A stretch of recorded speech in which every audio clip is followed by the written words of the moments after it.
Hi, I'm Dr. Deniz Marti. I study human decision making and how cognitive biases affect our decisions.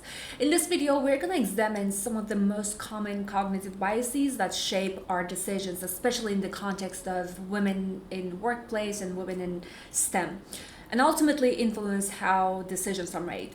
Let's begin one of the most fundamental cognitive biases shaping human judgment: stereotyping. Okay, our brains are constantly processing enormous amount of information, helps reduce the cognitive load. So social psychologists have long shown that when we encounter something new or someone new, the brain rapidly places that person or that thing into a mental category. And if it's a person, and that is in terms of gender, age, profession. And these categories then activate stored expectations about how members of that group are likely to think, behave, or perform. If the cultural stereotype associates men with analytical brilliance and women with warmth and support, a hiring manager, for example, evaluating two equally qualified candidates without realizing may perceive the male candidate as a more natural fit. So that is an example of a stereotype. Another common cognitive bias is confirmation bias. Confirmation bias is brain's tendency to search for, notice, and give greater weight to information that supports what we already believe while discounting evidence that challenges those beliefs. Once the brain forms an expectation, it shifts into what neuroscientists sometimes describe as an efficiency mode. Brain scans the environment for signals that validate its internal model rather than constantly rebuilding the model from scratch. In other words, we notice evidence that confirms our assumptions and we overlook evidence that contradicts them. Now let's place this in a real-world decision context. Imagine a manager who perhaps unconsciously questions whether a female employee is highly technical. And from that moment forward, the brain begins filtering information. If she hesitates before answering a difficult question, it stands out. If she makes a mistake, it becomes the diagnostic information. But when she solves a complex problem, when she delivers some exceptional technical work, the brain is more likely to interpret it as situational effort or some preparation rather than evidence of an underlying ability of that female employee.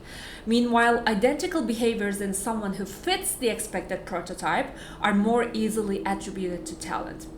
This is how confirmation bias quietly sustains stereotypes. Now let's turn to another cognitive bias that quietly shapes how we interpret performance: attribution bias. Attribution bias refers to our tendency to explain outcomes differently depending on who produced them, even when the outcomes themselves are identical. At a psychological level, the brain is constantly asking two questions: was this caused by the person or by the situation?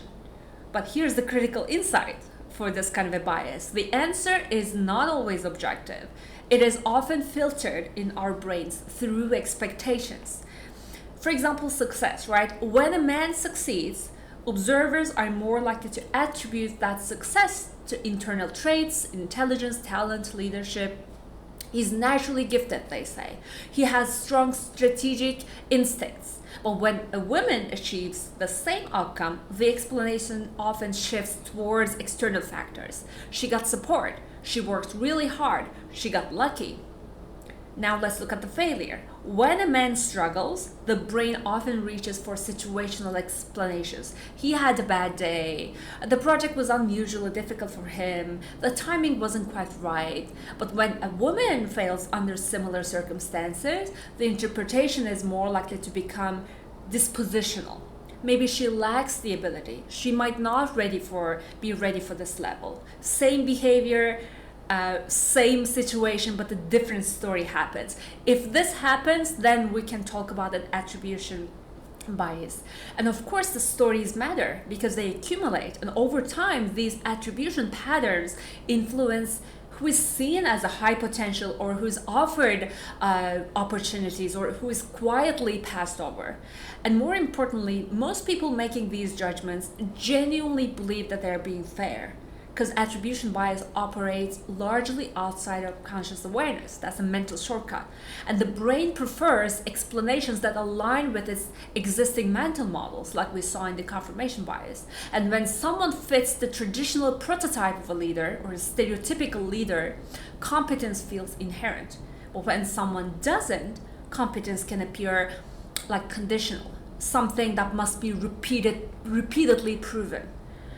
Now consider the long-term psychological effect. If one group must constantly demonstrate ability while another is assumed to possess it, just naturally, inherently, the cognitive and emotional load becomes very different for these two groups. One operates from a presumed competence, the other from a presumed doubt, right?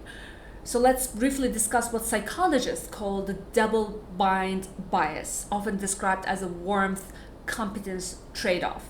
Okay. Women frequently face a narrow evaluative window. If a woman is warm and collaborative, she may be liked, but not necessarily always viewed as a leadership material.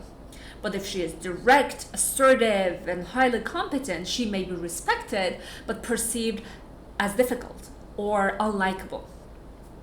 This creates a no-win scenario for women in this category, right? In which behavior that signals leadership can simultaneously trigger a social backlash for that employee.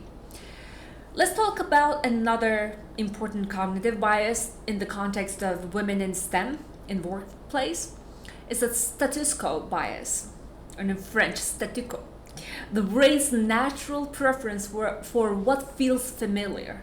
So when making decisions under uncertainty, we often gravitate toward candidates who resemble the historical prototype of that role. So in many male-dominated fields, that prototype has been implicitly male, right? So as a result, familiarity can be mistaken for competence. And that bias also can lead to unconscious choices toward male employees. So it's not because decision makers intend to exclude women employees, especially in technical fields, but because the brain equates the known with the safe. So now let's discuss two classic cognitive shortcuts identified by psychologists Amos Tversky and Deniz Kahneman, pioneers of modern decision science. First, availability heuristic. What does that mean? This bias, or this mental shortcut, occurs when our brain estimates how likely something is based on how easily examples come to mind. So vivid memories, memorable events carry disproportionate weight in our judgments. For instance, one highly visible story about a woman struggling in a leadership role, for example, can overshadow many quieter success stories. This phenomenon was first demonstrated in Tversky and Kahneman's landmark 1973 paper Availability, a Heuristic for Judging Frequency and Probability. Now consider the representativeness heuristic. Here the brain evaluates people by comparing them to an internal prototype. That's an interesting mental shortcut. So our brain is trying to fit what we see to a representative category. So when someone matches the mental image, we perceive them as a stronger fit, often regardless of the objective evidence that we have at the moment. A foundational study published in 1974 showed that people frequently rely on resemblance rather than statistical reasoning when making predictions. So that explains why we see this representativeness heuristic in our decision making. So let me tell you this, cognitive biases are not bad, right? So we just need to be aware of them. They're just the features of the human brain. So they help us navigate complexity, help us make fast judgments, and help us reduce uncertainty. That's why we have cognitive biases evolutionarily.